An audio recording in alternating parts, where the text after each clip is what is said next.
Everyone,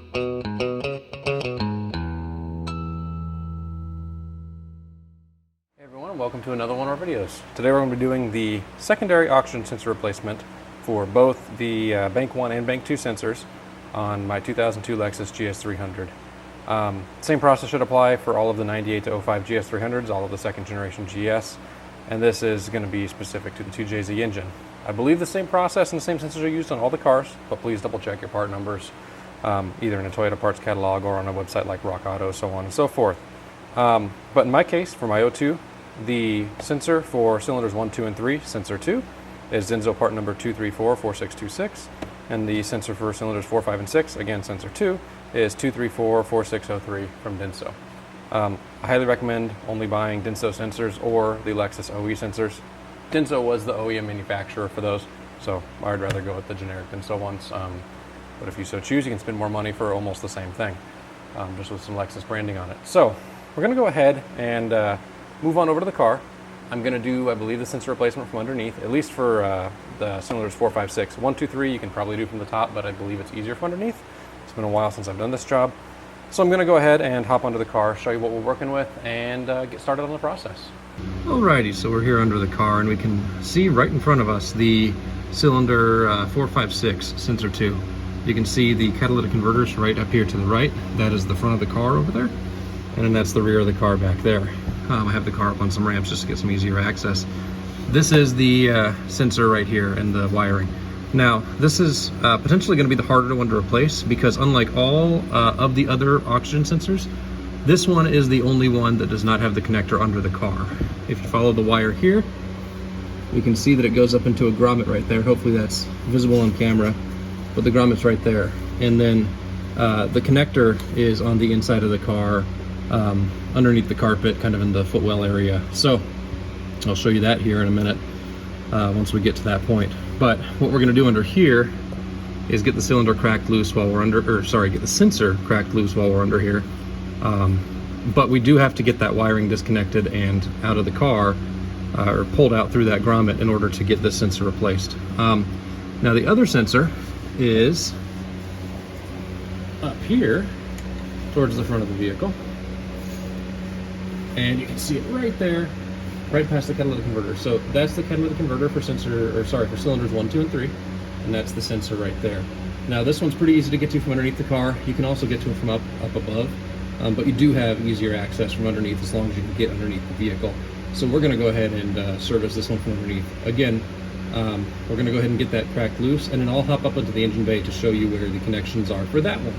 So we'll go ahead and get these both cracked loose off camera, and we'll move on to showing you the locations of all of the applicable connections and how to get those out, and then go through the sensor replacement from there. Alrighty, so we have both sensors cracked loose, and I'm going to start with this forward or cylinder 1, 2, and 3 sensor. This one's going to be a little easier to get, like I'd mentioned. So cracked it loose from underneath, like I said. If you notice the paper towel down there, that's just to stop the AC condensate from dripping all over me because the car has been driven today. So sensor is this guy right down here.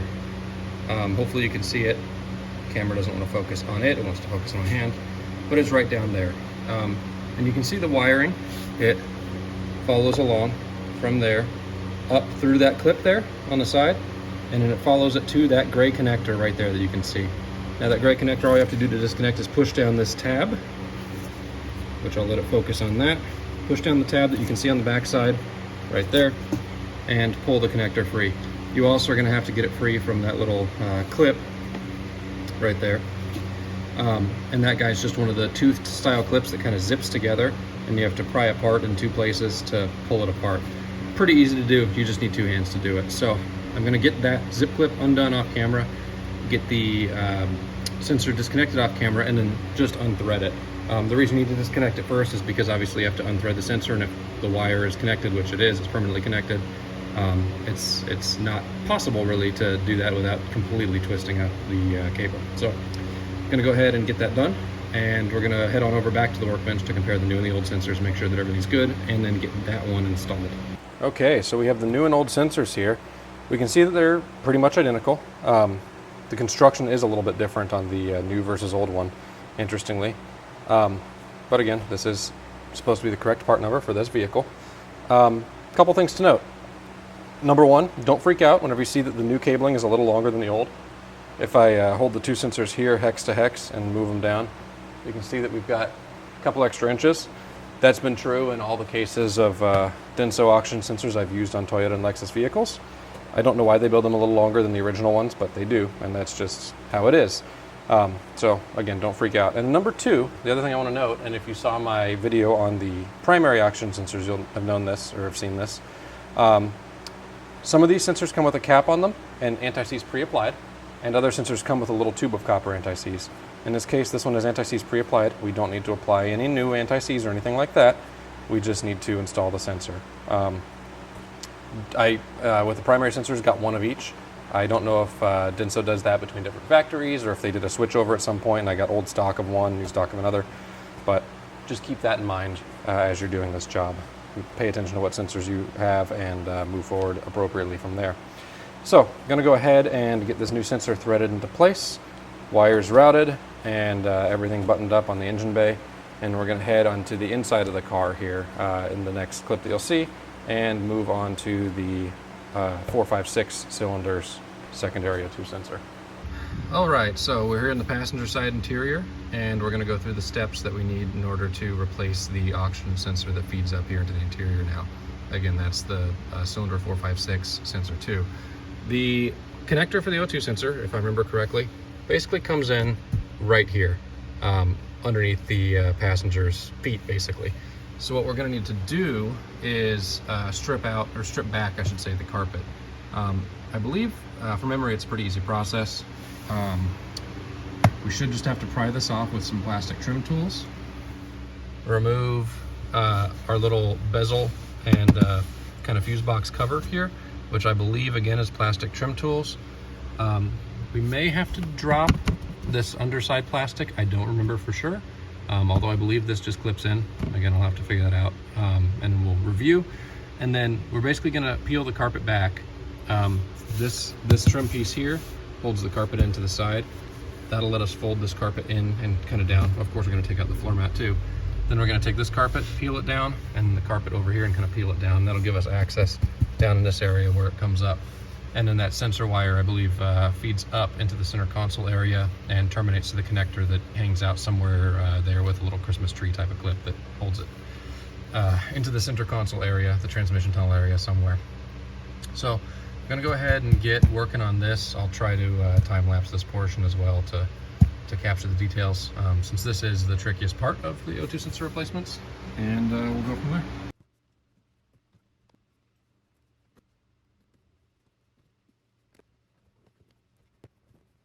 All right, so here we are behind the passenger's carpet. I'm gonna try to be as minimally invasive as possible in order to get this all disconnected and out. You can see the sensor wire hanging out there. I should be able to pull that back far enough for you to see the grommet. I can certainly feel it right there. And then the connector is right up here, which I can get to by feel and I can get disconnected. Maybe you can barely see the end of it there, but it's right in that area there. So, again, trying to be as minimally invasive as possible. The carpet is connected to a big old plastic piece here that is your kind of fuse and electronics area cover. I don't want to pull that whole thing out and then start pulling the carpet back even further and have to tuck stuff back into place. It's going to be a pain to do. So I'm going to, again, try to get this done with basically the carpet pulled back where it is and doing it by feel from here. We'll see how that goes, and if I need to pull anything further apart, then I'll let you know. I was able to leave the underside cover here, no problem. The carpet just kind of tucks behind it, so we should be good to go there. And really nothing else surprising has happened so far. So I'm gonna go ahead and get things disconnected, or at least try to, and we're gonna move forward from there. Alrighty, I was able to get the connector disconnected.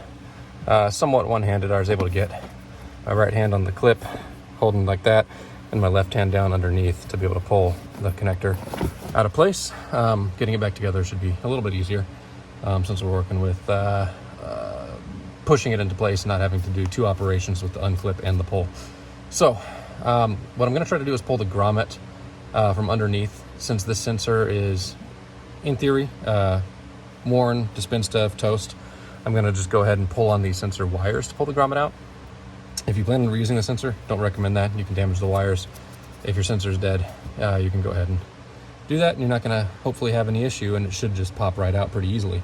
So we're going to try that. If that fails, then we'll revisit and figure out a better solution. All right, so we got the sensor pulled out, not the way that I thought, through the bottom, but I actually ended up pushing it up through the top. You can see I've got a lot of excess wire and a lot of bunched up sleeve. That's from trying to pull it through. But you can see why that didn't work. The grommet's much larger on one side than the other.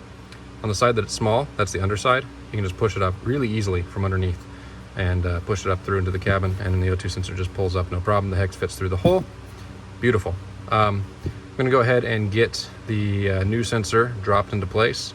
The instructions for the new one say to electrical tape the grommet, blah, blah, blah, blah, blah. I'm not gonna do that as long as the grommet's exactly the same as the old one. It basically says to position the grommet exactly how the old one was, electrical tape it into place, and then you're good to go. If the OEM one right here is set up the same way as the new one as far as the grommet's construction goes, this one's lasted for 165,000 miles. So I will maintain the same way it was installed from factory. So go ahead and get the new sensor in place, fed back down through, and should be good to go. Okay, so I mentioned when I was pulling the sensor out that I was going to reinstall it the same way and not use tape and whatnot as the instructions say. If the grommet was the same, well, I'm going to use tape because the grommet's not the same. So you can see the sensor here. These were constructed differently, as we knew. Probably some kind of design update there, but you can see the grommets are different. This one's crimped into place onto the wires, and there's actually a split in the abrasion and heat shielding, whereas this one, there's no split, which I do like, but the grommet kind of free floats and it's super loose, so it's not tight on the wiring at all. So I do see why it's stated that you have to throw some tape around there to seal it up. Obviously you will have a open area from inside to outside of your vehicle, or vice versa, if you don't do that. So I will end up electrical taping it. But my method of installation isn't going to be to try to measure it and figure out the old position, new position, because I don't know where the old position was on the old one since I moved the grommet in my uninstallation. So what I'm going to do instead is get this all installed, get the wire slack correct as much as I can on both sides, and then tape it while I'm underneath the vehicle, because it is really easy to get to, really. Using just vinyl electrical tape like it suggests. I'll also probably throw a zip tie on there to keep the tape from unwrapping over time, which is something that we see happen often. So I'm going to go ahead and get underneath the car, throw this down through from the inside, get the grommet popped into place, get this threaded in, and we'll move forward from there. Alrighty, so we have the oxygen sensor now in place. It is tightened down, fully torqued down. What I haven't done yet is get the grommet down into place and taking care of the interior bits, but I just wanted to show what we have on the outside first. So you can see the O2 sensor here, tightened into place. Wiring comes out, tucked up nice and high. The old one was actually dragging a little low, which had some abrasions on it from bottoming out the car. So definitely not a good thing. Definitely took care of that as far as tucking it up out of place goes. Want to make sure you get the wiring into the little wiring clip too. There's a factory clip up in here as well. On the inside of the frame rail up right here. Hopefully you can see that pretty easily, but everything's tucked up nice and easy. One thing I didn't mention in the beginning of the video is the tool that you'll need to tighten and loosen. 7/8" wrench or 22mm socket for an oxygen sensor. I have both here. I've used the wrench and the socket in this job, but you need one of the slit style oxygen sensor sockets and or the wrench. You can definitely get by with just the wrench if you need, so don't worry about going and buying that socket for this particular job. On the rear O2s, you're going to be fine with just a combo wrench. So we'll head on into the car, pop everything into place, tape everything up underneath, and then wrap up the job from there. Alrighty, so we have the grommet now taped up. You can see I used some blue tape for easy identification that there is indeed electrical tape there.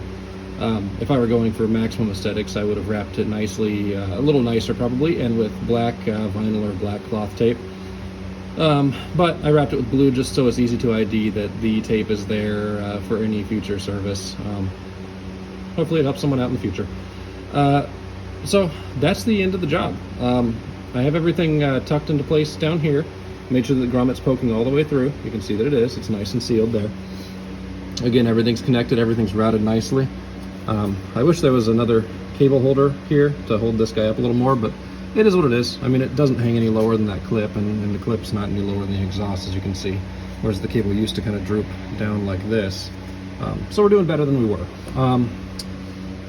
sheaths pulled all the way as tight as we can to the O2 sensor. Obviously the O2 sensor we wiped to make sure that it was free of any contaminants like anti-seize before we installed it, so that's good. We should be in good shape now. On the interior, all I have to do to get the carpet back put into place is literally push it back into place and then put the fuse box cover back. That part is super easy as well, for what it's worth. And really, that's it. Like we're done at this point. So, with that, let me know in the comment sections if you have any questions or concerns as far as the process goes. Happy to help out however I can, and I hope to see you in the next video. Take care.